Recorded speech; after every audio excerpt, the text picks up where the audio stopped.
بسم الله الرحمن الرحيم.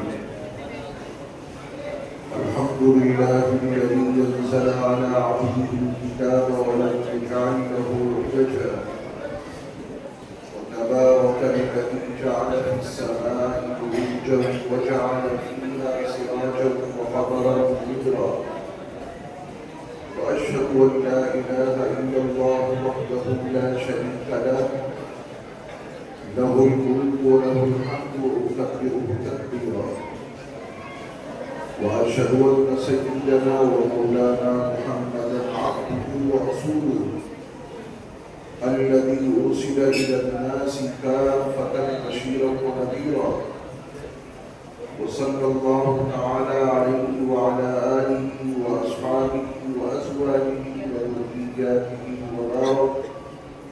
وبارك وسلم تسليما كثيرا كثيرا. أما بعد، فأعوذ بالله من الشيطان الرجيم.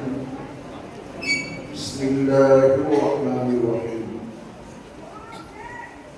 يا أيها الذين آمنوا اتقوا الله وقولوا قولا سديدا يصلح لكم أعمالكم ويغفر لكم ذنوبكم، ومن يطع الله ورسوله فقد فاز فوزا عظيما.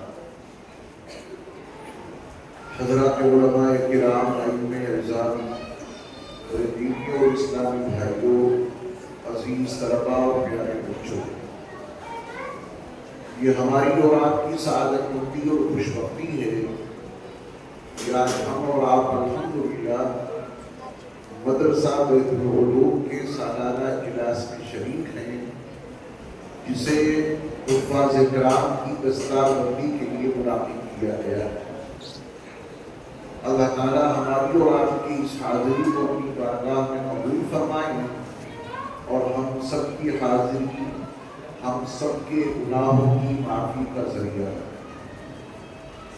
کافی دیر سے آپ حضرات اس اجلاس میں شریک ہیں، بیٹھے بیٹھے تھک بھی گئے ہوں گے، اور جب انسان کا بدن تھک جاتا ہے تو کسی بات کو سننا اور سمجھنا اور اس کے مفہوم تک پہنچنا یہ کافی مشکل ہوتا ہے۔ میں کوشش کروں گا کہ نہایت مختصر سے وقت میں کچھ اہم اور ضروری باتیں آپ کی خدمت میں پیش کروں۔ یہ جو چار بچے سامنے بیٹھے ہیں، یہ ہمیں بولنے بھی نہیں دیں گے اور آپ کو سمجھنے بھی نہیں دیں گے۔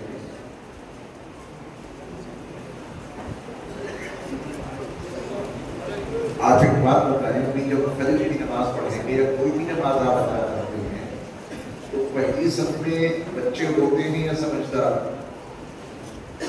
بچوں کو نماز میں کون سی جگہ دی گئی ہے؟ سب سے پیچھے؟ جلسوں میں سب سے آگے؟ یہ ہمارے جلسوں کی بدعتیں ہیں۔ یہ احساس تک نہیں ہوتا کہ یہ جلسہ کس مقصد کے لیے منعقد کیا گیا۔ یہ تو معصوم سے بچے ہیں، ان کا پروگرام پورا ہو گیا، اب یہ سامنے بیٹھ کے اتنے زیادہ منتشر رہیں گے کہ بولنے والے کے ذہن کو بھی اور آپ کو بھی یہ ڈسٹرب کرتے رہیں گے۔ تو ہمیشہ جب کبھی کوئی جلسہ منعقد کریں تو سامنے، جب بچوں کا پروگرام پورا ہو جائے تو سامنے بہت سمجھدار قسم کے لوگ بیٹھے ہیں جو پوری توجہ سے بات کو سنیں اور اس کو دینے کی کوشش کریں۔ دو چار بچے ہیں تو سائڈ پہ کر دیں، آ جاؤ بیٹا، ادھر آ جاؤ۔ بچوں کا شامل ہونا منع نہیں ہے، ترتیب ہونی چاہیے، اور ذرا سمجھدار لوگ یہاں سامنے آ جائیں۔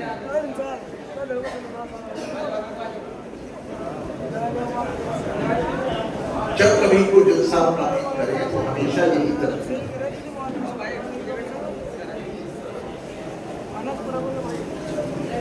بیٹھ جائیں تاکہ بات جلدی شروع ہو جائے۔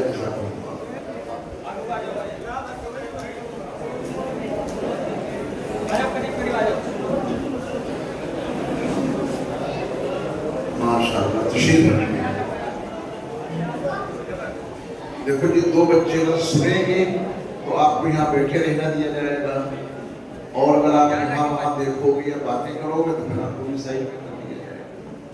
کچھ بچے بڑے اچھے ہوتے ہیں ماشاءاللہ، وہ بچے ہونے کے باوجود بڑوں کی طرح سنتے ہیں توجہ سے، ان کو نہیں ہٹایا جائے گا، ان کو ہٹانا بھی نہیں چاہیے۔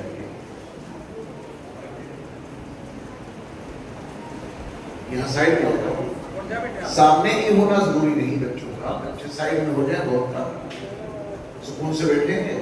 ادھر دیکھو، آپ کو بھی موبائل میں لگے ہوتے ہیں۔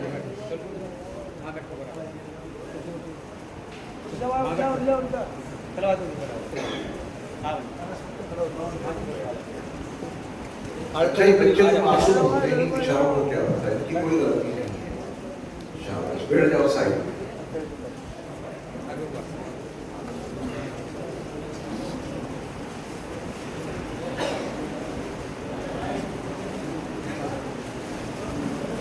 اس وقت ہم اور آپ اس مسجد میں بیٹھے ہیں، اس مسجد کا نام کیا ہے؟ بنگلے والی مسجد۔ اس کا ڈیزائن دکھائی دے رہا ہے؟ بالکل دکھائی دے رہا ہے۔ اس مسجد کے ڈیزائن میں یہ پلر ہیں، آگے محرابیں ہیں، اور آگے جو بھی دیواریں ہیں، یہ چھت ہے، جو اس کا نقش و نگار ہے، یہ سب کچھ دکھائی دے رہا ہے۔ ڈیزائن کے مطابق ہی آپ یہاں ہر کام کریں گے۔ بنگلے والی مسجد کے ڈیزائن میں جہاں وضو خانہ رکھا گیا ہے وہی تو وضو کریں گے، یا یہ وضو خانہ پہلی صف میں تلاش کریں گے؟ بنگلے والی مسجد کے ڈیزائن میں جو صفیں نماز کے لیے بنائی گئی ہیں وہی تو نماز ادا کریں گے، یا وضو خانے میں جا کے ادا کریں گے؟ ایک عقل مند انسان کی پہچان یہ ہے کہ وہ جہاں بھی جاتا ہے وہاں کے ڈیزائن کو سب سے پہلے سمجھتا ہے۔ بیڈ روم کہاں ہے، ڈرائنگ روم کہاں ہے، ٹوائلٹ کہاں ہے، واش روم کہاں ہے۔ آپ دیکھیے، اس کو ہٹانے کا مسئلہ تھا، سب ادھر متوجہ ہو گئے، اور جو بات میں سمجھانا چاہتا تھا آپ مجھے دیکھ بھی نہیں رہے ہیں تو بات کیا سمجھیں گے؟ جلسہ گاہ میں کوئی منتظمہ کمیٹی کے افراد جو کام کریں انہیں کرنے دیجیے۔ آپ وہ کام دیکھنے آئے ہیں یا بات سننے؟ تو جب کوئی آپ کو بات سنائے تو پوری توجہ سے اس کو دیکھیے اور سنیے تو بات سمجھ میں آ جائے۔ اب وہ ٹائلز ہٹا گیا تو سب لوگ اسے دیکھنے لگے کیسے ہٹایا جائے۔ اب تو نہیں کریں گے ایسا۔ تو ایک عقل مند انسان کی پہچان یہ ہے کہ جہاں کہیں ہو جاتا ہے سب سے پہلے اس کے ڈیزائن کو سمجھتا ہے۔ جیسے میں یہاں آیا اور یہ اسٹیج بنایا گیا ہے تو میری ذمہ داری تھی کہ میں اس کے ڈیزائن کو سمجھوں کہ چڑھنا کدھر سے۔ اگر میں یہاں سے چڑھتا تو میرے لیے بڑا مشکل ہو جاتا چڑھنا۔ میں نے ڈیزائن دیکھا تو مجھے سائڈ میں سیڑھیاں نظر آئیں، وقتی طور پہ بنا ہوا زینہ، میں آرام سے اس کے ذریعے چڑھ کے اوپر آ گیا۔ اگر میں نے اس اسٹیج کا یہ ڈیزائن نہ دیکھا ہوتا تو مشکل میں پڑ جاتا۔ آپ جب کسی یہاں مہمان رکھ کے جاتے ہیں، جہاں آپ کو ٹھہرایا جاتا ہے تو آپ سب سے پہلے وہاں کا ڈیزائن سمجھتے ہیں۔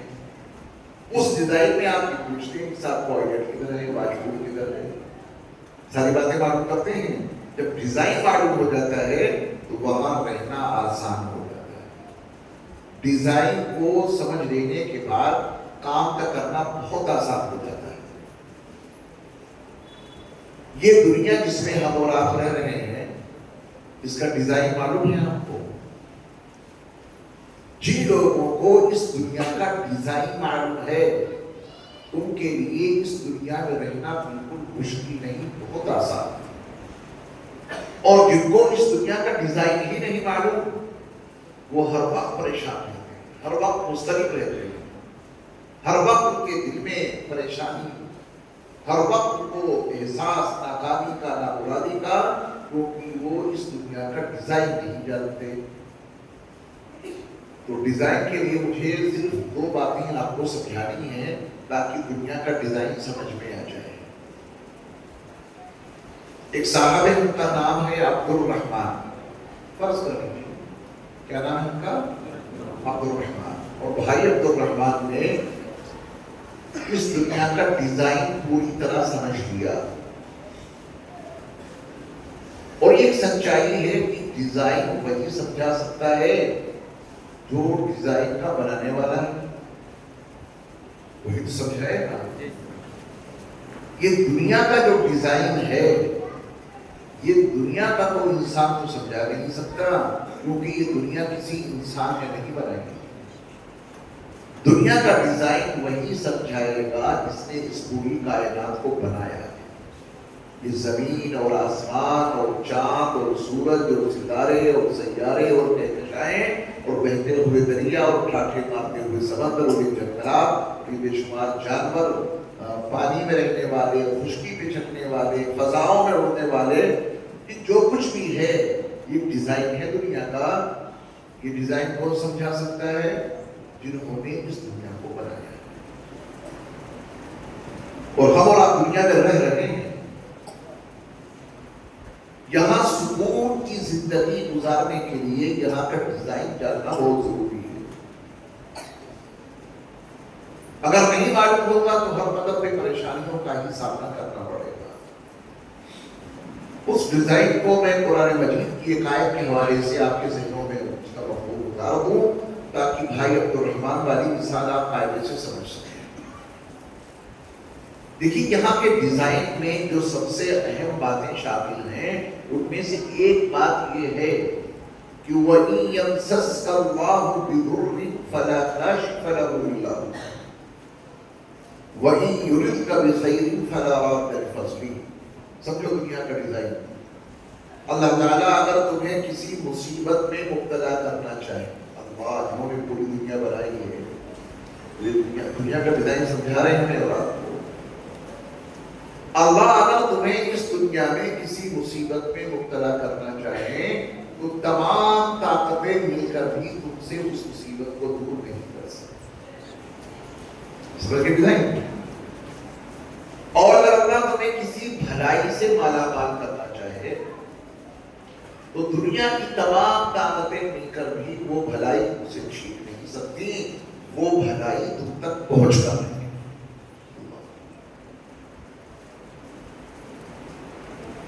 اللہ اگر مصیبت میں مبتلا کریں تو کوئی بچانے والا نہیں، وہی بچا سکتے ہیں. وہ کسی بھلائی سے نوازنا چاہیں تو وہ بھلائی تمہیں مل کر رہے گی. دنیا کی تمام طاقتیں مل کر بھی تم سے اس بھلائی کو چھین نہیں سکتی. یہ تو میں نے قرآن کی آیت پڑھی ہے، اس کا نظارہ آپ روز اپنی آنکھوں سے کرتے ہیں. ایک بہت بڑی دکان ہے اور ایک چھوٹی سی. چھوٹی والی خوب چل رہی ہے اور بڑی دکان والے مکھی مار رہے ہیں. دیکھا ہے ایسا منظرنامہ؟ لوگوں نے بڑی کوشش کی کہ اس آدمی کو یہ تکلیف پہنچاؤ. اللہ کو جو منظور تھا اسے کوئی تکلیف نہیں پہنچی. لوگوں نے بڑی کوشش کی کہ اس سے اس بھلائی کو، خیر کو چھین لو. اللہ کو کچھ اور منظور تھا، وہ بھلائی آپ کے پاس باقی رہی اور دنیا کی کوئی طاقت آپ سے اس بھلائی کو چھین نہیں. یہ ڈیزائن ہے اس دنیا کا. اب وہ مثالات دیکھیے. بھائی عبد الرحمان جنہوں نے لا الہ الا اللہ محمد الرسول اللہ پڑھا ہے، لا الہ الا اللہ کی روشنی میں دنیا کو سمجھا اور محمد الرسول اللہ کے تناظر میں دنیا کو جانا، اور یہ عقیدہ ان کا پختہ ہو گیا کہ ہر چیز کے اکیلے مالک اللہ ہے. قل اللہم مالک الملک تؤتی الملک من تشاء وتنزع الملک ممن تشاء وتعز من تشاء وتذل من تشاء بيدك الخير انك على كل شيء قدیر. یہ بظاہر دنیا میں جو حکمران ہیں، مملکت پہ جو حکمرانیاں کر رہے ہیں الگ الگ، اللہ نے فرمایا کہ یہ سب میرے قبضے میں ہے. میں جسے چاہتا ہوں اسے حکومت دے دیتا ہوں اور جس سے چاہتا ہوں چھین لیتا ہوں. کچھ لوگ آپ کو بہت باعزت نظر آ رہے ہیں، انہیں دھوکہ یہ لگا کہ عزت میں نے کمائی ہے. بہت بڑا دھوکہ ہے. ان کو دنیا کا ڈیزائن ہی نہیں معلوم کہ عزت میں نے کمائی ہے. نہیں، عزت اللہ نے عطا. دھوکے میں مت پڑ جانا کہ عزت میں نے کمائی. جب وہ چاہیں گے تو عزت کو ذلت میں تبدیل کریں گے, عروج کو زوال میں بدل دیں گے. یہ منظرنامہ ہم مراد اتنی بار دیکھتے ہیں کہ رات کا حصہ دن میں شامل ہو جاتا ہے اور دن کا حصہ رات میں شامل ہو جاتا ہے. آج کل یہ منظرنامہ دیکھ رہے ہیں کہ دن کا حصہ رات میں شامل ہو رہا ہے, دن چھوٹا ہوتا چلا جا رہا ہے, رات بڑی ہوتی چلی جا رہی ہے. پھر ایک وقت ایسا بھی آئے گا کہ رات چھوٹی ہونی شروع ہوگی, دن بڑا ہونا شروع ہوگا. یہ منظرنامہ جو ہم اور آپ اپنی آنکھوں سے دیکھتے ہیں, اللہ نے اس کو عنوان بنا کے سمجھایا ہے کہ تم کی قدرت کو سمجھو. تمہاری کوئی حیثیت نہیں, تمہارا اپنا کوئی وجود نہیں ہے. اپنے بارے میں کبھی کوئی غلط فیصلہ نہ لے لینا کہ میں نے یہ محنت کی تو مجھے روزی مل گئی. آپ سے زیادہ محنت کرنے والے لوگ موجود ہیں اور شام تک وہ اپنے کھانے کے برابر پیسہ پیدا نہیں کر پاتے. اور ایسے بھی لوگ اس دنیا میں ہیں کہ وہ ایک چیک نہیں بھر سکتے, اس پر خبر نہیں دے سکتے, سائن کرنے سلیقے کے نہیں آتے, انگوٹھے سے کام چلا رہے ہیں اور دولت کے اخبار لگے پڑے ہیں. یہ دنیا کا بڑا عجیب ڈیزائن ہے. کتنے بادشاہ فقیر بنتے اور اسی دنیا میں کتنے فقیر بادشاہ بنتے, کتنے مالدار غریب بن گئے اور کتنے غریب مالدار بن گئے. سب کچھ ہو رہا ہے نا, یہ اپنے آپ ہو رہا ہے یا کوئی اس پورے نظام کو اپنے ہاتھ میں کنٹرول کیے ہوئے. اگر ظلم اور جبر اور تشدد اور استبداد کی بنیاد پر حکومتیں قائم رہتی تو فرعون کی حکومت آج تک باقی رہنی چاہیے تھی. اب یہ کہتی اس کے پاس اتنے اسباب تھے, اس کی حکومت ختم نہیں ہونی چاہیے تھی لیکن ختم ہو گئی. مال کی بنیاد پہ سارے مسئلے اگر حل ہو رہے ہوتے تو قارون اپنے خزانوں اور اپنے محلوں سمیت اس زمین میں دھستا نہیں. بچا لیتا اپنے آپ کو مال کی بنیاد پر, لیکن بچا لیا. پوری تاریخ بھری پڑی ہے کہ دنیا کا ڈیزائن جاننا بہت ضروری ہے. جو لوگ اس کے ڈیزائن کو سمجھ لیتے ہیں ان کی زندگی بڑی پرسکون گزرتی ہے. ابھی بیان سے پہلے مولانا یعقوب صاحب نے مجھ سے کہا کہ اصلاح معاشرہ کے موضوع پر گفتگو کر رہی ہے. یہ اصلاح معاشرے پہ ہی میں گفتگو کر رہا ہوں, اللہ کرے آپ اس کو سمجھ لیں. یہ اصلاح معاشرے پہ گفتگو چل رہی ہے, کہ اس کی تمہید قائم کر رہا ہوں. جب اصل موضوع آئے گا تو ان تمام حقائق کو آپ انشاءاللہ بڑی آسانی سے سمجھ چکے ہوں گے. بھائی عبد الرحمن نے اللہ پر, اس کے رسول پر ایمان لا کر یہ دنیا کا پورا ڈیزائن کس طرح سمجھا. ایک صاحب اور ہیں جنہوں نے لا الہ الا اللہ محمد رسول اللہ نہیں پڑھا. ان کا کوئی نام فرض کر لیجیے, کوئی ایسا نام رکھ لیجیے ان کا کہ کسی کے مذہبی تقدس کو ٹھیس بھی لگے اور بات ہی پوری ہو جائے. کلو بھائی کلو کا کوئی ایسا نام رکھیں گے جن کا تعلق کسی مذہب سے ہوگا تو کو برا لگے گا. کلو دونوں میں چلتے ہیں. ایک طرف عبد الرحمن بھائی ہیں اور ایک طرف کلو بھائی. کلو بھائی نے کلمہ نہیں پڑھا, کلو بھائی نے لا الہ الا اللہ محمد رسول اللہ نہیں پڑھا. انہوں نے اللہ سے دنیا کا ڈیزائن نہیں پوچھا, اللہ کے قاصد رسول اللہ صلی اللہ علیہ وسلم سے انہوں نے دنیا کا ڈیزائن نہیں پوچھا. بس اپنے من میں بس رہے, اپنے من والے انداز میں زندگی گزار رہے ہیں. اب اتفاق سے بھائی عبد الرحمن اور بھائی کٹو, ان دونوں کا کام ایک ہے, بزنس ایک ہے, ایک ہی کام کرتا ہے. بڑی ترقی ہے, دونوں بڑا کاروبار ہے دونوں کا. بھائی عبد الرحمن کا مال ایک ٹرک پہ لوڈ ہوا, کلو بھائی کا بھی مال اتنا ہی دوسرے ٹرک پہ لوڈ ہوا. 5 کروڑ روپے کا مال ایک ایک ٹرک پہ لوڈ ہوا. 5 کروڑ کا مال بھائی عبد الرحمن کا ہے اور 5 کروڑ کا ہی کلو بھائی کا ہے. دونوں ٹرک روانہ ہوئے جہاں وہ مال لے کر جا رہا تھا. فون آتا ہے کہ ٹرک حادثے کا شکار ہو گیا، ٹرک الٹ گیا، آگ لگ گئی، سارا مال جل گیا۔ کلو بھائی کو دنیا کا ڈیزائن تو معلوم نہیں تھا، خبر یہ ملی کہ ٹرک الٹ گیا۔ یقین جاننا، ادھر ٹرک الٹا، ادھر کلو بھائی الٹ گئے، ختم، اٹیک پڑا، قصہ تمام۔ یہ ٹیسٹ پڑ گیا ان کو، ٹرک ادھر الٹا، کلو بھائی یہاں الٹ گئے۔ کیوں الٹ گئے؟ کیونکہ ان کو دنیا کا ڈیزائن نہیں معلوم تھا۔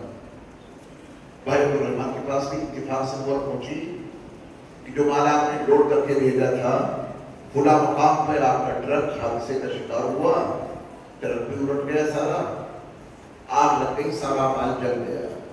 بھائی الرحمن بڑے سکون سے بیٹھے ہوئے کہہ رہے ہیں انا للہ و انا الیہ راجعون۔ عبدالرحمن بھائی کو شیئر پہ نظر نہیں پڑا، پیشانی پہ بل تک نہیں آیا، بڑے سکون سے بیٹھ کے کیا کہہ رہے ہیں، بولو زور سے، انا للہ و انا الیہ راجعون۔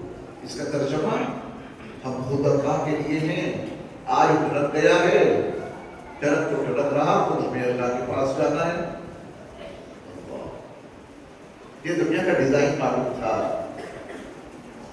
انہوں نے اتنے بڑے نقصان میں کیا پڑھا، انا للہ و انا الیہ راجعون، کوئی پریشانی نہیں، اللہ کا تھا، اللہ نے لے لیا۔ مال کس کا تھا؟ اللہ کا، اللہ نے لے لیا، آزمائش ہوئی۔ عبدالرحمن بھائی ثابت قدم ہیں، کوئی الجھن نہیں، اللہ کے فیصلے پہ کوئی غصہ نہیں، کوئی ناراضگی نہیں۔ وہ کہہ رہے ہیں کہ آج ٹرک گیا، کل تمہیں خود جانا ہے انہیں کے پاس، ٹرک کے نقصان پہ افسوس کرنے کی کیا ضرورت ہے۔ اور انہوں نے یہ انا للہ اس یقین سے پڑھا ہے کہ اگر کسی نقصان پہ کوئی بندہ انا للہ و انا الیہ راجعون پڑھ لے تو اللہ اس کے نقصان کی تلافی کر دیتے ہیں، جو نقصان ہوا ہے اس کا بدلہ اللہ اسے عطا کر دیتے ہیں۔ عبدالرحمن بھائی کو دنیا کا ڈیزائن معلوم تھا، اتنے بڑے نقصان پہ بڑے اطمینان سے کہا انا للہ و انا الیہ راجعون۔ انہیں یقین ہے کہ ٹرک میں جتنا مال، جتنا نقصان ہوا ہے، یہ حلال کی کمائی تھی، میرا رب مجھے اس کا بدلہ ضرور دے گا، یہاں یا وہاں بدلہ ضرور دے کے رہے گا۔ یہ انا للہ و انا الیہ راجعون کے پڑھنے کی خاصیت اور برکت۔ اب دو انسان دیکھے آپ نے، ایک عبدالرحمن بھائی اور ایک کلو بھائی۔ عبدالرحمن کو دنیا کا صحیح ڈیزائن معلوم تھا، کس کے ذریعہ؟ اللہ اس کے رسول کے ذریعہ۔ یہ تو الجھنوں کے شکار نہیں ہوئے اتنے بڑے نقصان پر۔ اور کلو بھائی کو دنیا کا ڈیزائن نہیں معلوم تھا، ان کے نزدیک جو کچھ تھی بس یہ دنیا تھی۔ ڈیزائن معلوم نہ ہونے کی وجہ سے ادھر ٹرک الٹ گیا، ادھر کلو بھائی الٹ گئے، قصہ تمام ہو گیا۔ چلیے میں آپ کو کچھ اور حقیقتیں بتاتا ہوں کہ بتائیں کہ باتیں سمجھ میں آ رہی ہیں یا آپ کو دھواں دھار اور شعلہ بیان تقریر چاہیے؟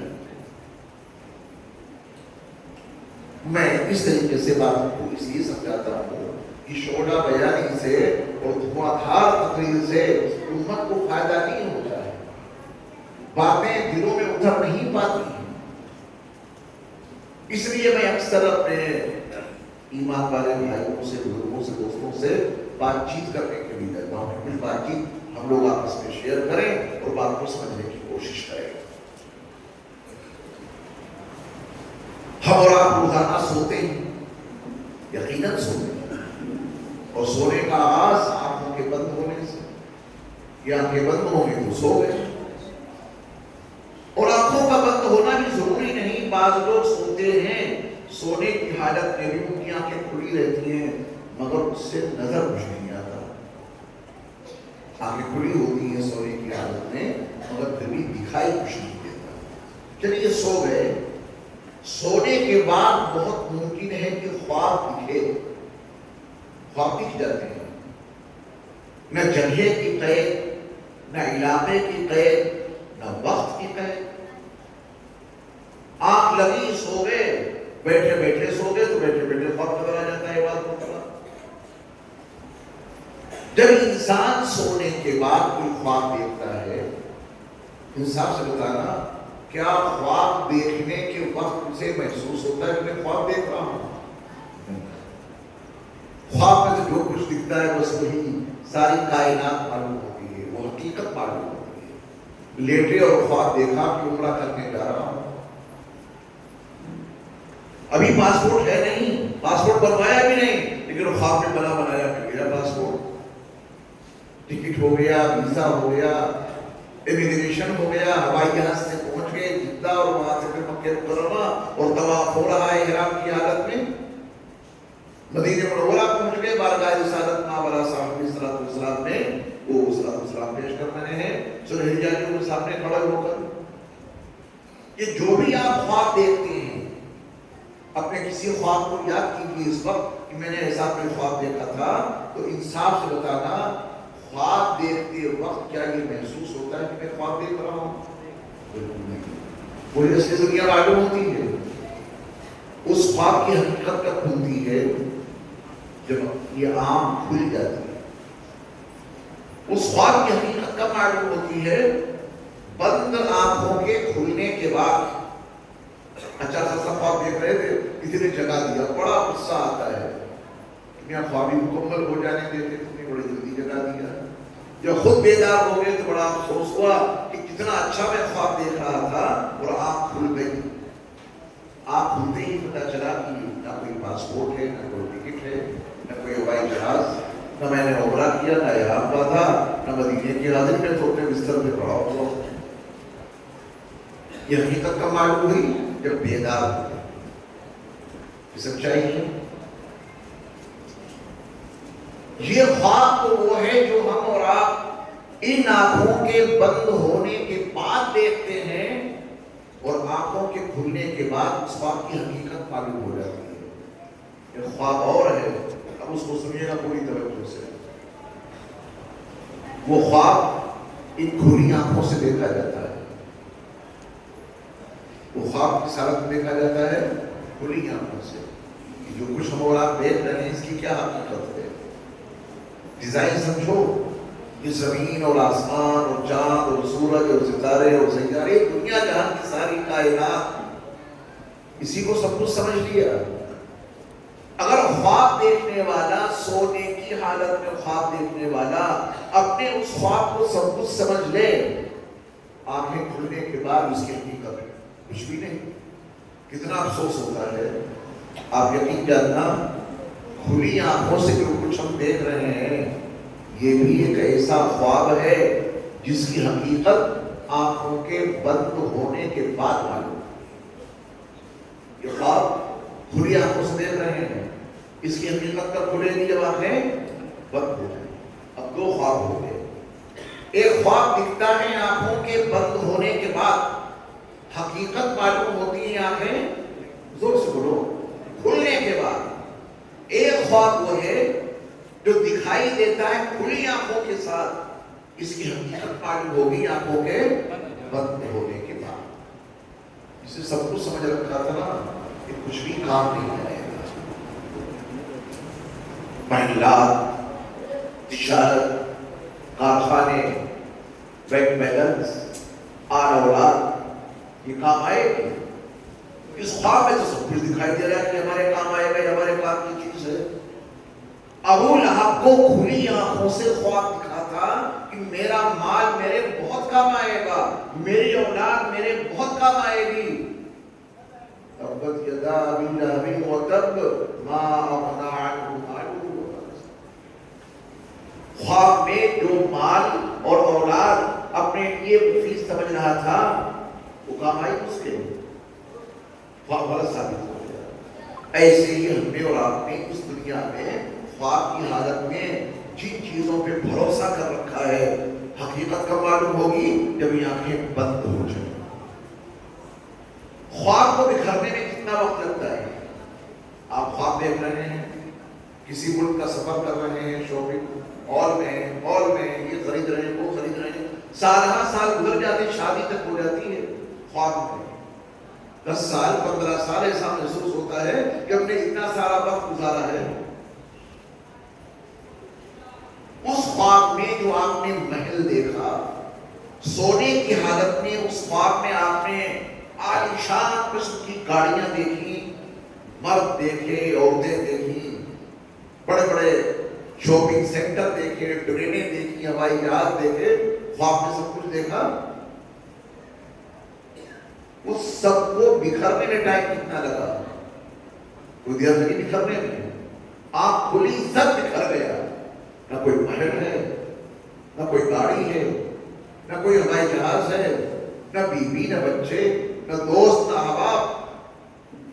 اس بڑے خواب میں جو کچھ آپ نے دیکھا اسے بکھرنے میں ایک لمحہ بھی نہیں لگا نا. یہ اتنی بڑی کائنات ہے جو ہمیں اور آپ کو دکھائی دے رہی ہے، اس کے بکھرنے میں بہت سارا ٹائم لگے گا کیا؟ یہ اتنی بڑی کائنات ہے جو ہمارے اور آپ کے وہم و گمان سے بالا ہے، اس کو بکھرنے میں کتنا ٹائم لگے گا؟ قرآن پڑھ لیجیے. وَمَا أَمْرُ السَّاعَةِ إِلَّا كَلَمْحِ الْبَصَرِ. پلک جھپکنے کے برابر ساری کائنات کو جو ہم اور آپ ابھی دیکھ رہے ہیں اپنی آنکھوں سے، اس ساری کائنات کو بکھرنے میں کتنا ٹائم لگے گا؟ پلک جھپکنے کے برابر. اللہ نے فرمایا نہیں، پلک جھپکنے میں بھی زیادہ ٹائم لگ جاتا ہے. او هو اقرب، پلک جھپکنے سے بھی کم وقت میں ساری کائنات کے نقشے بکھر جائیں گے. یہ ہے دنیا کا ڈیزائن. عقل مند کون ہے جو دنیا کا ڈیزائن سمجھ کے قدم آگے بڑھاتا ہے؟ بے وقوف کون ہے جو دنیا کو ہی سب کچھ سمجھ کے آگے قدم بڑھاتا ہے؟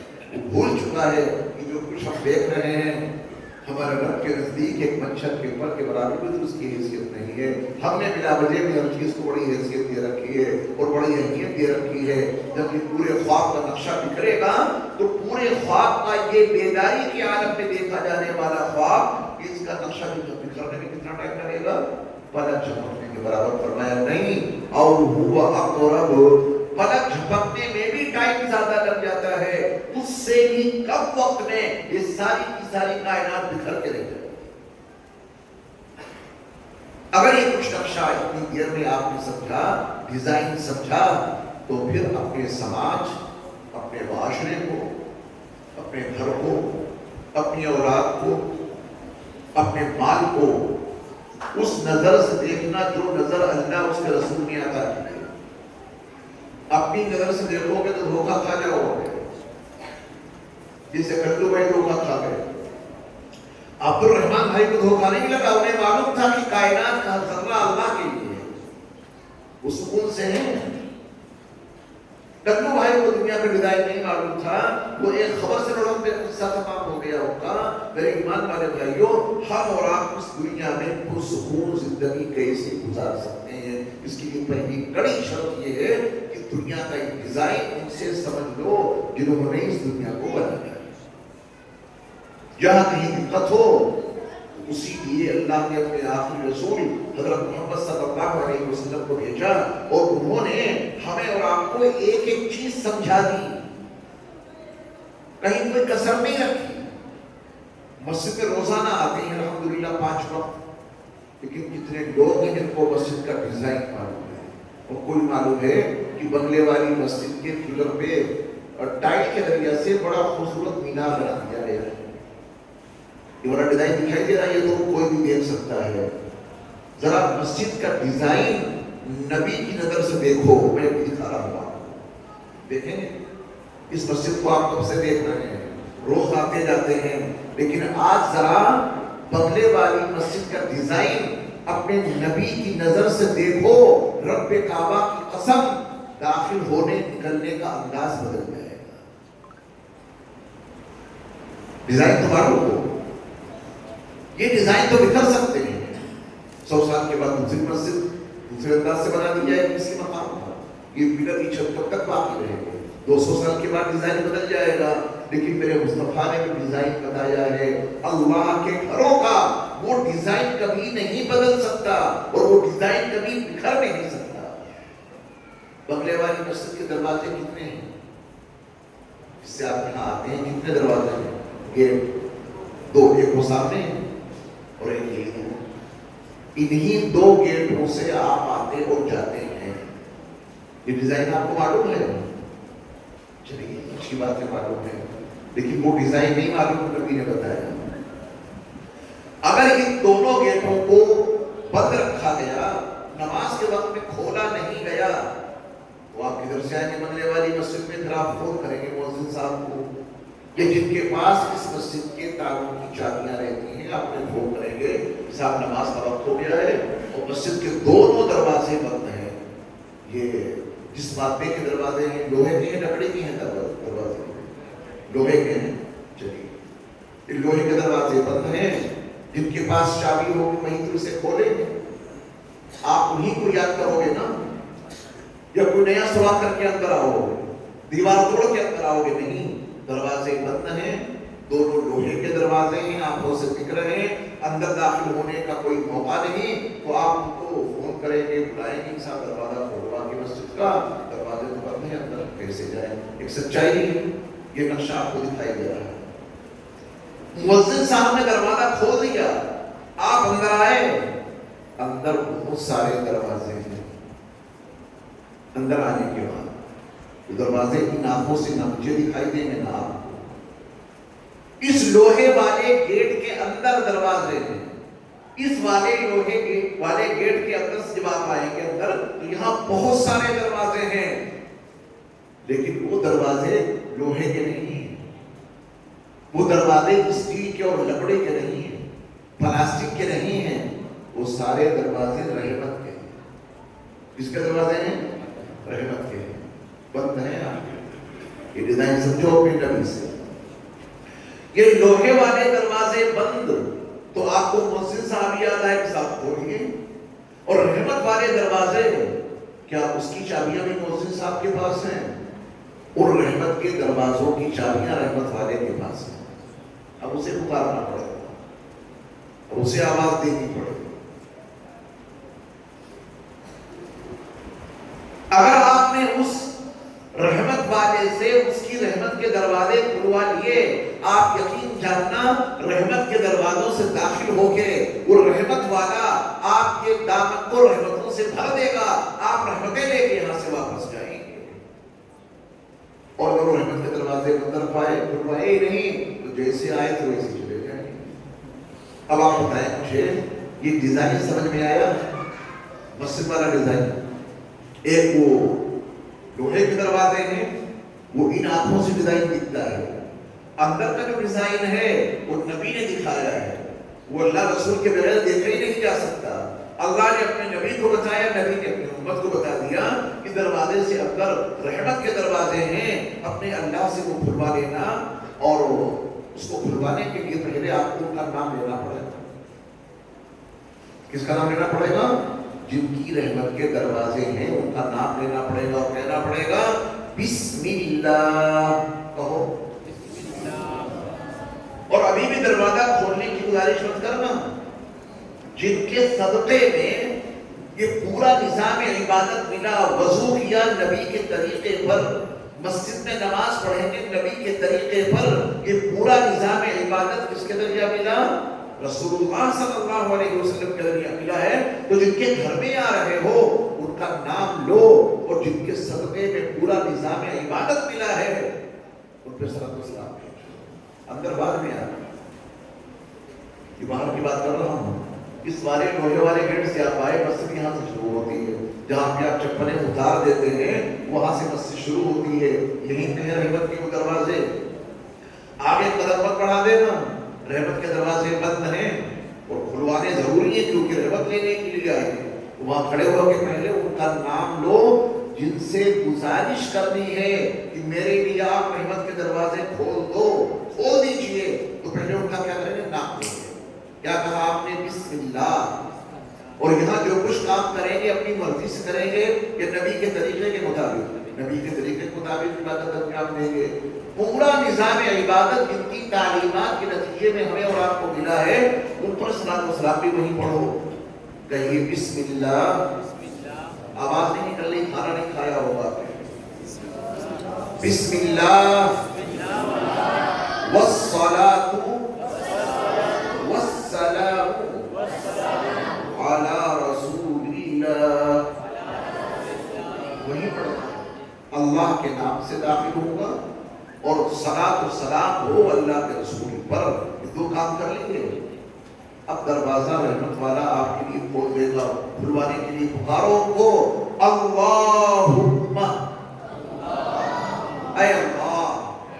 محمد محسن صاحب کو پکارا تھا آپ نے جب لوہے والا گیٹ بند تھا، محسن صاحب دروازہ کھولیے، ہمیں مسجد میں جانا ہے، گیٹ بند ہے۔ محمد محسن صاحب کو پکارا تھا کیونکہ لوہے والے دروازے کی چابی محسن صاحب کے پاس تھی۔ یہاں رحمت کے دروازے ہیں، اس کی چابیاں کس کے پاس ہیں؟ اللہ کے پاس ہیں۔ انہیں پکارو، کہو اللہم۔ اب دعا آپ کو یاد ہے، وہ عربی زبان کے کچھ قواعد ہیں، اس کے نتیجے میں میم کو فا سے جوڑ دیا جائے گا۔ اللہم افتح لی، اللہ رحمتی۔ بغلے والی مسجد کے دو ہی دروازے ہیں، اللہ کی رحمت کے جتنے دروازے ہیں وہ رحمت والے ہی جانتا ہے۔ انہوں نے اپنے گھر میں بے شمار رحمت کے دروازے لگا رکھے ہیں۔ ایک دروازہ کھلوانا ہے رحمت کا یا سارے؟ دیکھیے عربی زبان میں گیٹ کو، دروازے کو باب کہتے ہیں، باب، اس کی جمع ہے ابواب۔ اب اس کا ترجمہ یہ ہوا کہ اللہ میرے لیے آپ اپنی رحمت کے سارے دروازے کھول دیجیے۔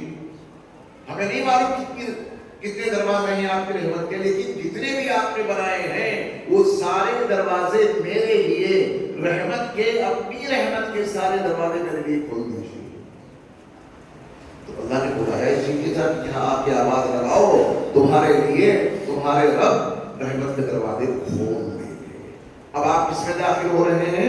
رحمت کے دروازوں میں۔ بظاہر تو بغلے والی مسجد میں آ رہے ہیں، لیکن جب آپ نے ان سے کہا تو انہوں نے آپ کے حق میں رحمت کے دروازے کھول دیے اور آپ رحمت کے دروازوں سے داخل ہو کے مسجد میں آ گئے۔ یہ نقشہ سمجھ میں آئے گا؟ مجھے یقین ہے اب اس کے بعد آپ کی کبھی ہمت نہیں ہوگی کہ رحمت کے دروازے کھلوائے بغیر آپ اندر آئے، کیونکہ آپ کو معلوم ہے کہ جو لوگ رحمت کے دروازے کھلوائے بغیر اندر آتے ہیں وہیں سے واپس چلے جاتے ہیں۔ اب آپ کی ہمت نہیں ہوگی کہ یہاں بیٹھ کر آپ مذاق کریں، ہمت ہی نہیں ہوگی۔ اللہ کے گھر میں بیٹھ کے آپ دنیا کی باتیں کریں، آپ کی ہمت ہی نہیں ہوگی۔ آپ اس میں بیٹھتے ہوئے بھی ڈریں گے۔ اللہ کے گھر میں ہے نا، اس طریقے سے بیٹھے ہوئے سے نہیں جیسے چوپال میں بیٹھتے ہیں۔ ہمارے کتنے ایمان والے بھائی ہیں جو مسجدوں میں ویسی باتیں کرتے ہیں جیسی اپنی بیٹھکوں میں، چوپالوں میں بیٹھ کے کرتے ہیں۔ انہیں کیا پتا کہ اللہ کا گھر ہے؟ وہ بیچارے دیر سے آتے ہیں، اس سے زیادہ محروم ہو کے واپس جاتے ہیں۔ انہوں نے اللہ کے گھر کی بے حرمتی کی، اللہ کے گھر میں رہ کر یہاں کا ادب اور احترام محفوظ نہیں رکھا۔ کریں گے کوشش؟ ایسے ڈیزائنوں سے بھری پڑی ہے ہماری اور آپ کی زندگی، ایسے ڈیزائنوں سے جس دن ہماری اور آپ کی سمجھ میں اپنی زندگی کے وہ ڈیزائن آ گئے، ہماری زندگی میں بڑا سدھار پیدا ہو جائے گا۔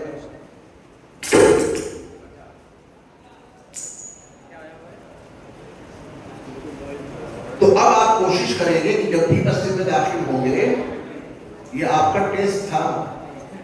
کیا تھا آپ کا ٹیسٹ؟ کہ آپ گھر زیادہ متوجہ ہوتے ہیں بات شروع ہونے کے بعد یا سننے والے کی بات سنیں گے؟ جو کچھ ہونا تھا وہ ہو گیا، اگر متوجہ ہو جاؤ۔ اگر یہ ڈیزائن آپ کی سمجھ میں آ گیا ہے مسجد والا، تو جب بھی مسجد میں آؤ، نماز ادا کرنے کے لیے یا ویسے بھی جب بھی مسجد میں داخل ہو تو دروازے رحمت کے کھلوا کے اندر آؤ گے یا بند ہونے کی حالت میں کھلوا کے آئیں گے؟ چلیے میں آپ کو ڈیزائن اور بتاتا ہوں، کام کی باتیں۔ یہاں جلسے سے فارغ ہونے کے بعد کھانا وغیرہ کھانے سے فارغ ہو کر سوئیں گے انشاءاللہ، بستر پہ جائیں گے۔ دیکھیں بستر پہ دنیا جاتی ہے،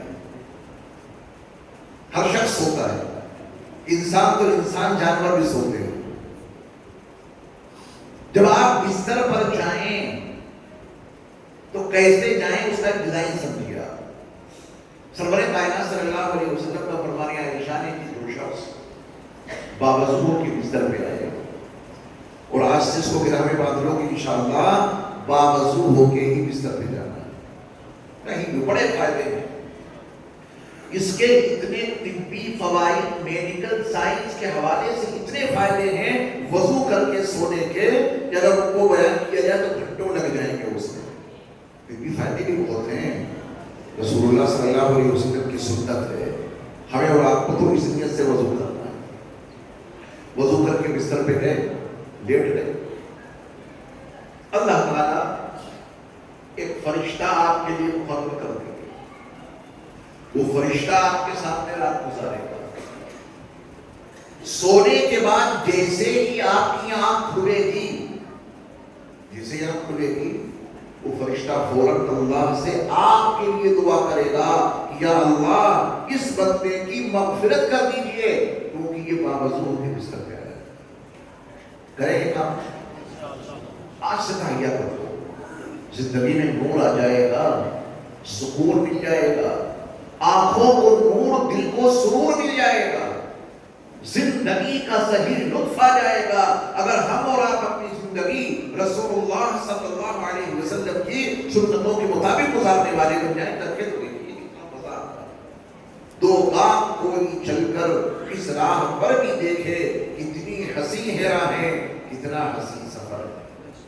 پیارے نبی صلی اللہ علیہ وسلم کے طریقے کو اپنا کے دیکھیں, بڑا فائدہ ہوگا. اور یہاں آپ کو میں ایک مسئلہ بتا دوں. سونے کے لیے جو وضو کر کے آپ بستر پہ پہنچیں گے وہ ٹوٹتا ہی نہیں. یاد رکھنا تاکہ آپ کو پریشانی نہ ہو. آپ وضو کر کے بستر پہ آئے, لیٹے, اور لیٹتے وضو ٹوٹ گیا, پھر بھاگو گے کیا؟ رات میں یہی کرتے رہیں گے. آپ بس ایک مرتبہ وضو کر کے آئیے. یہ وضو آپ نے نماز کے لیے نہیں کیا ہے, یہ وضو آپ نے قرآن مجید کو چھونے کے لیے نہیں کیا ہے, یہ وضو آپ نے طواف کے لیے نہیں کیا ہے. اگر یہ وضو آپ نماز کے لیے کرتے تو وضو ٹوٹے گا تو ٹوٹ جاتا. یا آپ نے وضو کس کے لیے کیا ہے؟ سونے کے لیے. یہ نہیں ٹوٹے گا. بار بار بھاگنے کی ضرورت نہیں ہے. بس ایک مرتبہ وضو کر کے بستر پہ آ جاؤ. سونے سے پہلے 10 مرتبہ ٹوٹے کوئی فرق نہیں پڑتا. حد یہ ہے یہ سونے سے نہیں ٹوٹتا. نماز والا وضو جتنے نواقض وضو میں سب سے ٹوٹ جائے گا. نماز والا وضو سونے سے ٹوٹ جائے گا, اور سونے والا وضو سونے سے بھی نہیں ٹوٹتا. یہ کب ٹوٹے گا؟ جب سو کر بیدار ہوں گے تب ٹوٹے گا. اتنا مضبوط ہے والا وضو. تہیا کر لو کہ آج سے انشاءاللہ باوضو ہو کے بستر پہ جائے. کوئی ٹوٹتا ہے نہیں, کیونکہ نیند کوئی ایسی چیز نہیں کہ بٹن دباؤ اور نیند آ جائے. بستر پہ آپ گئے, بیٹھے, اذکار پڑھے, دعائیں پڑھی, ٹائم لگتا ہے نیند آتے آتے. آپ کو وضو برقرار رہے گی, یقین مانیے. پھر جب آپ بیدار ہوں گے, جیسے ہی آپ کی آنکھ کھلے گی, وہ فرشتہ آپ کے لیے دعا کرے گا کہ یا اللہ اس بندے کی مغفرت کر دیجیے کیونکہ یہ باوضو ہو کے بستر پہ آیا. کریں گے اس کا اہتمام انشاءاللہ. جب کہیں جلسوں میں بیان ہوتا ہے اور دستار بندی کا سامان لا کے رکھا جاتا ہے, وہ وارننگ ہوتی ہے کہ اپنا بیان ختم کر دیجیے, ہے نا. واقعی دیر بھی بہت زیادہ ہو گئی. اور اصلاح معاشرہ جیسا جو عنوان ہے نا, یہ بڑا اہم چیپٹر ہے. اس میں بڑا ٹائم لگتا ہے حقیقتیں سمجھانے کے لیے. بس مجھے ایک بات بتا دیجیے کہ اب تک جو باتیں میں نے آپ کو بہت آرام سے سمجھائی ہیں, یہ خود ذہن میں فٹ ہو گئی ہیں. یہ بیان جا کے گھر میں کر سکتے ہو, کر دینا, کوئی مشکل بیان نہیں ہے. ہم نے آپ کو بڑی موٹی موٹی باتیں سمجھائی ہیں, ڈیزائن سمجھا دیا ہے. دنیا کا ڈیزائن کیا ہے؟ 2 خواب میں نے آپ کو بتا دیے ہیں. ایک خواب دکھتا ہے آنکھوں کے بند ہونے کے بعد, وہ سارا بکھر جاتا ہے آنکھیں کھلنے کے بعد. اور یہ خواب سارا دکھ رہا ہے کھلی آنکھوں سے, یہ بکھر جائے گا آنکھوں کے بند ہونے کے بعد. اس دنیا میں اپنے ساتھ کیا کیا جائے گا بس وہ سمجھ لو, کیا کیا چیزیں جائیں. چلیے اب میں آخر میں آپ کو رسول کریم صلی اللہ علیہ وسلم کی ایک وصیت سنائی دیتا ہوں. وصیت سنیے, اس کے بعد واقع تو آ چکی ہے کہ اپنا بیان ختم کیجیے. وہ وصیت اللہ کے رسول صلی اللہ علیہ وسلم نے اپنے مخصوص خادم حضرت انس بن مالک رضی اللہ تعالیٰ عنہ کو کی تھی. گرہ میں باندھ لینا, بہت آسان زبان میں آپ کو یاد کرا رہا ہوں. رسول اکرم صلی اللہ علیہ وسلم نے حضرت انس بن مالک سے کہا کہ انس, جب ابھی وضو کرنا تو قامی وضو کرنا, اسبغ الوضوء, جب کبھی وضو کرنا تو وضو کامل ہونا چاہیے، کامل وضو تو سکھانے سے آپ سیکھ سکتے ہیں۔ سائیکل چلانا سیکھ لوں گے آپ، کبھی سائیکل چلاتے ہیں، اسکوٹی چلانے سیکھ ہوگی کبھی اسکوٹی آپ چلاتے ہیں۔ علماء کو چھوڑ کر اپنے ایمان والے بھائیوں سے پوچھتا ہوں، جوانوں سے، بچوں سے، کہ آپ نے کیا کبھی کسی سے وضو کرنا نہیں سیکھا ہے؟ سیکھنا جسے کہتے ہیں، وضو سیکھا ہے یا دیکھا دیکھی میں وضو کر رہے ہیں؟ بیٹے نے باپ کو دیکھا، بھائی نے بھائی کو دیکھا، وہ ایسے کر رہے ہیں، ہم بھی ایسے کریں گے؟ کیا باضابطہ آپ نے وضو کی کلاس لی ہے کسی عالم سے؟ نہیں ہو۔ نتیجہ اس کا ہمارے اور آپ کے سامنے ظاہر ہے کہ کوئی ایک عضو نبی کی سنت کے سانچے میں ڈھال کے اسے ہم پورا نہیں کرتے، چاہے دھونے کا ہو یا مسح کرنے کا ہو۔ مسح تک نہیں سیکھا۔ کتنے لوگ ہیں جو اسے دور سے گھما دیتے ہیں، جیسے نٹ بولٹ بجتے ہیں نا، ایسے دور سے گھما دیتے ہیں، ایسے کر دیا اور ایسے کر دیا۔ یہ کیا ہے؟ یہ وضو نہ سیکھنے کا نتیجہ ہے۔ صحیح بخاری میں سیدنا عثمان ابن عفان رضی اللہ تعالیٰ عنہ کا وہ عمل دیکھیں کہ آپ نے باقاعدہ وضو کر کے دکھایا، اور جب وضو مکمل ہوا تو آپ نے سب صحابہ کو بتایا، اور لوگ تھے ان کو بتایا کہ جیسا میں نے وضو کیا ہے نبی علیہ السلام ایسا ہی وضو کرتے تھے۔ ہم میں کوئی وضو کرنے کے بعد یہ کہہ سکتا ہے کہ میں نے ویسا وضو کیا ہے جیسا نبی کرتے تھے؟ ہم نہیں کہہ سکتے، کیونکہ ہم نے سلسلے سے اس کو سیکھا ہے۔ کریں گے کوشش؟ دیکھو کامل وضو کرو، اس سے ملے گا کیا؟ رسول اللہ صلی اللہ علیہ وسلم نے فرمایا کہ انس جب کبھی وضو کرو تو کامل وضو کرو، اللہ اس کامل وضو کی برکت سے تمہاری عمر میں اضافہ کر دیں گے۔ یہ کامل وضو عمر میں اضافے کا باعث ہوتا ہے، یہ رسول اللہ صلی اللہ علیہ وسلم نے ارشاد فرمایا۔ اس کے بعد آپ نے صلی اللہ علیہ وسلم نے فرمایا کہ انس میری امت کا کوئی فرد تمہیں مل جائے اسے سلام کر لیا کرنا، آپس میں سلام کو عام کرو۔ میں یہاں آیا، میں نے آپ سے کہا السلام علیکم ورحمۃ اللہ وبرکاتہ، آپ ٹس سے بس نہیں ہوئے، میرے سلام کا آپ نے جواب نہیں دیا ہوگا تو میں نے محسوس نہیں کیا، آپ کو ہونٹ سلے رہے، ایک نے جواب دے دیا پورے مجمع میں سے، ادا ہو گیا پورے مجمع کی طرف سے۔ لیکن ہونا کیا چاہیے؟ سلام کو عام کرو، کوئی سلام کرے تو ہر آدمی اس کا جواب دے۔ آئندہ اس کا خیال رکھیں گے، آپس میں سلام کو عام کرو۔ رسول اللہ صلی اللہ علیہ وسلم نے حضرت انس سے کہا کہ انس میری امت کا کوئی فرد تمہیں ملے تو اسے سلام کر لیا کرنا، یہ سلام تمہاری نیکیوں میں اضافہ کر دے گا۔ جو اور آپ نیکیاں کرتے ہیں چھوٹی چھوٹی نیکیاں ہوتی ہیں، اللہ ان کی پرورش کرتے ہیں، اللہ ان نیکیوں کو بڑھاتے ہیں۔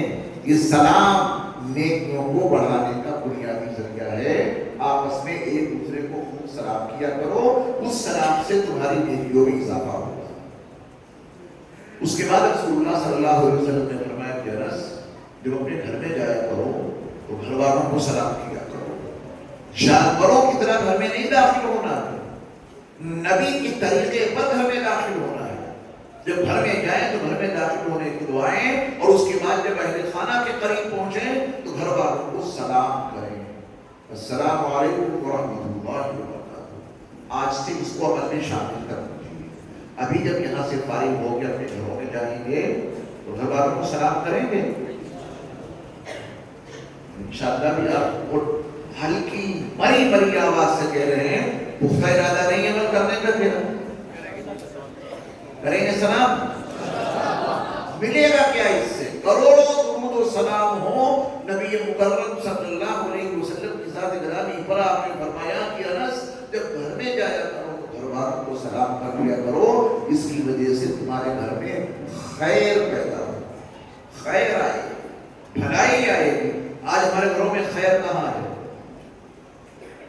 باقی سب کچھ ہے، اعلیٰ درجے کے بیڈ، اعلیٰ درجے کے اے سی، اعلیٰ درجے کے پنکھے، ہر چیز ہے گھر میں، خیر نہیں ہے، جس کی وجہ سے گھروں میں جھگڑے ہیں، لڑائیاں ہیں، مار پیٹ ہے، بغض ہے، اناد ہے، شوہر بیوی سے ناراض، بیوی شوہر سے ناراض، بھائی بھائی میں جھگڑے، خیر نہیں ہے گھروں میں، باقی سب کچھ ہے، خیر آئے گی کہاں سے؟ گھروں میں جاؤ سلام کیا کرو، اللہ گھروں میں خیر پیدا کرے۔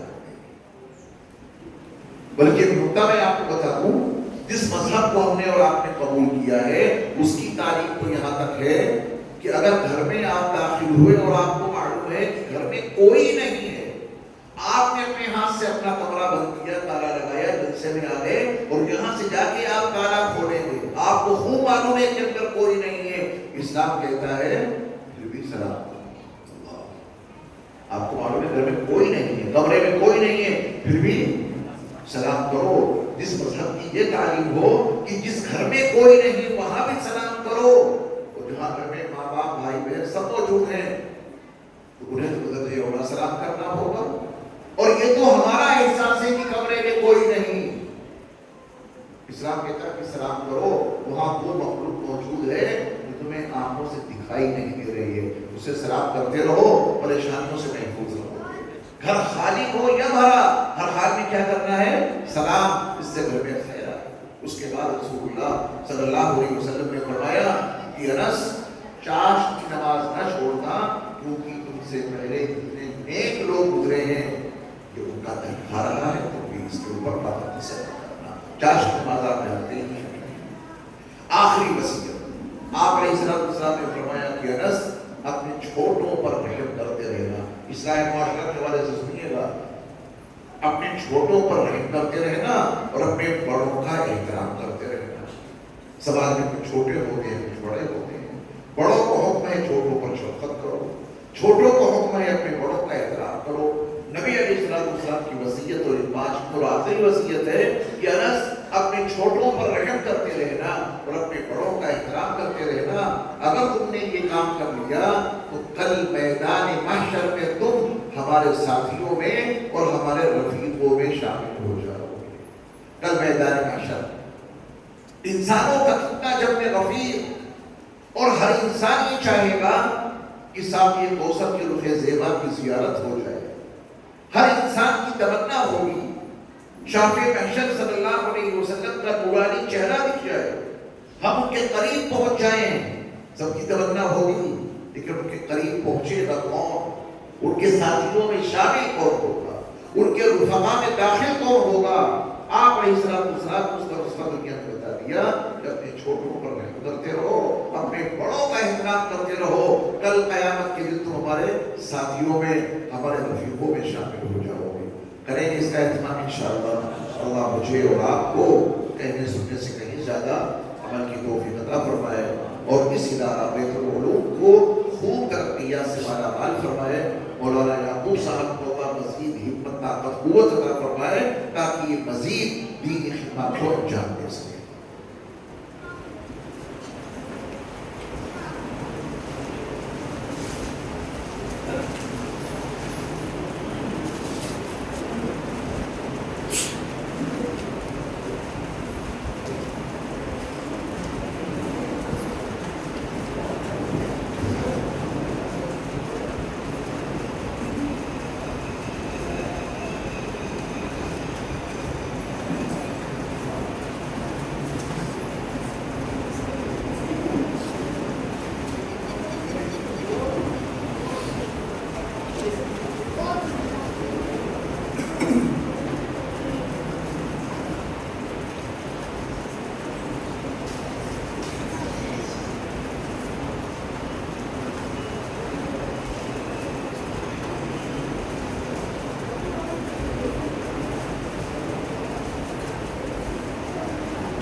آپ حضرات بچے کے لیے دعا کریں، اللہ تعالیٰ اس کو پوری زندگی قرآن مجید سے وابستہ رہنے کی توفیق عطا فرمائے۔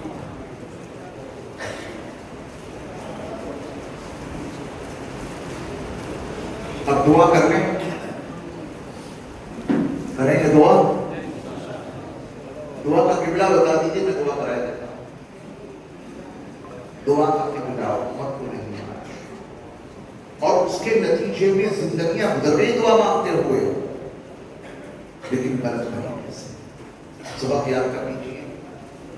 عبادت کا قبلہ اللہ، عبادت کا قبلہ اللہ، ساری عبادتیں اللہ کے لیے. اطاعت کا قبلہ رسول اللہ، ساری اطاعتیں رسول اللہ صلی اللہ علیہ وسلم کے لیے. نماز کا قبلہ بیت اللہ. کتنی قبلے یاد ہو گئے؟ سنائیے. عبادت کا قبلہ زور سے، عبادت کا قبلہ اللہ، اطاعت کا قبلہ رسول اللہ، نماز کا قبلہ بیت اللہ، دعا کا قبلہ عرش اللہ، دعا کا قبلہ عرش اللہ، اللہ کا عرش. اب آپ مجھے دیکھیے گا ہمارے کتنے احباب، متعلقین، دوست، جوان، بزرگ جب دعا مانگتے ہیں تو ان کے ہاتھ ایسے ہوتے ہیں، پوری دعا میں ایسے ہاتھ رکھتے ہیں. کوئی پوری دعا میں ہاتھ ایسے کرتا رہتا ہے، کوئی ایسے کیے، کوئی ایسے، کوئی ایسے. یعنی جتنے لوگ ہیں سب کے دعا کا طریقہ الگ ہے. ایسا کیوں ہو رہا ہے؟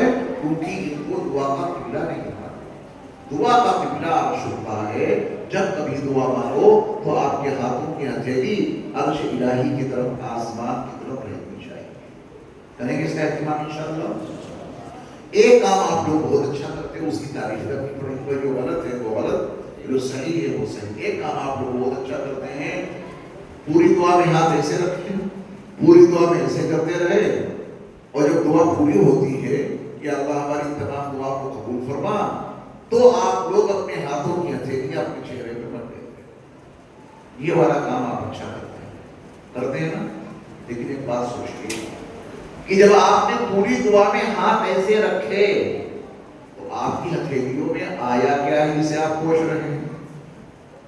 اور کیجیے گا، پوری دعا آپ ایسے ہاتھ کرتے رہے، کوئی چیز رکنے نہیں دی ہاتھ میں.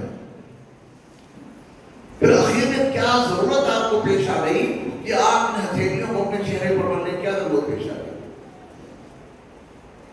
اپنی ہتھیلیاں چہروں پر ان لوگوں سے کہا گیا بیعت سمجھنے کے لیے جنہوں نے پوری دعا میں اپنے ہاتھوں کی ہتھیلیاں عرش کی طرف رکھی اور ایسے کر کے دعا مانگی. تو عرش والے نے عرش کے انوار ان کے ہاتھوں میں بھیجے، عرش کی برکتیں ان کے ہاتھوں میں بھیجی، عرش کی رحمتیں ان کے ہاتھوں میں بھیجی.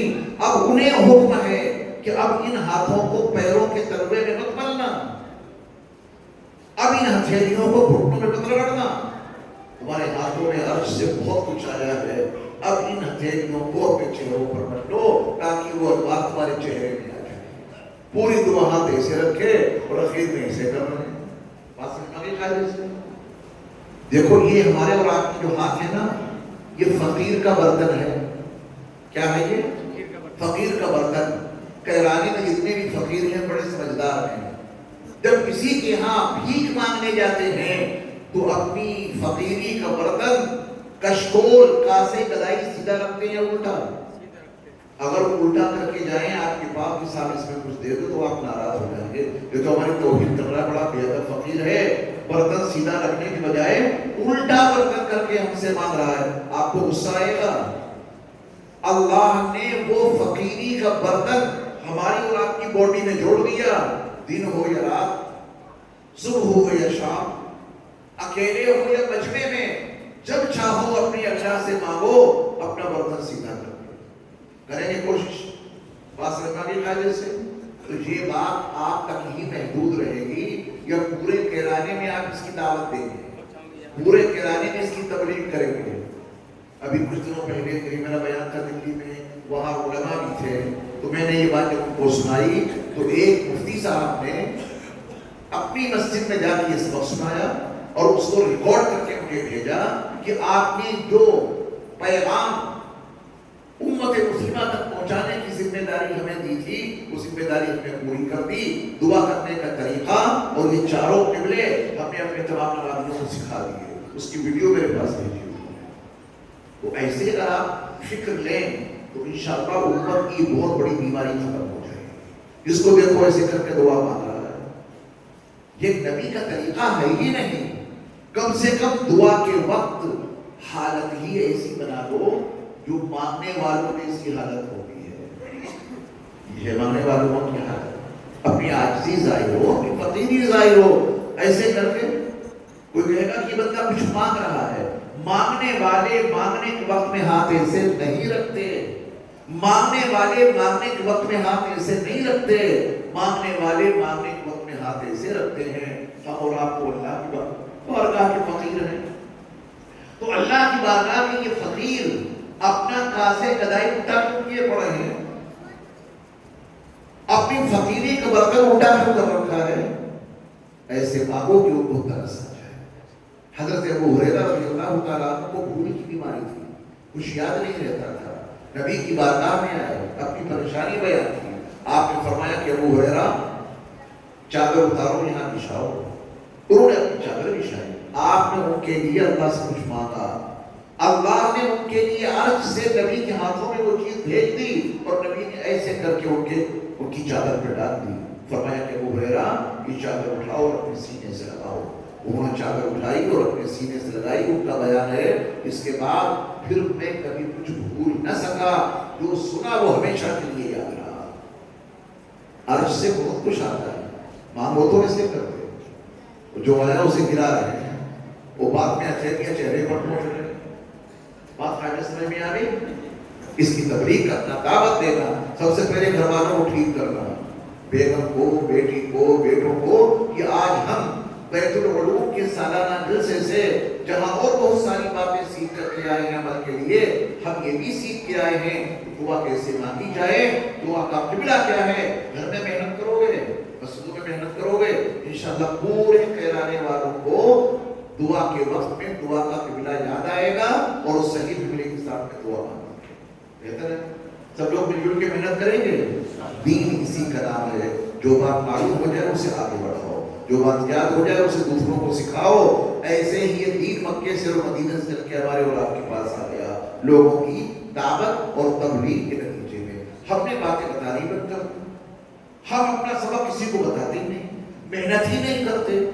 آج جتنی باتیں آپ نے سیکھی ہیں یہ ساری باتیں دوسروں کو بتائیے، محنت کیجیے، اور اس میں کوئی فلسفہ نہیں، کوئی پیچیدگی نہیں، کریں گے کوشش انشاءاللہ۔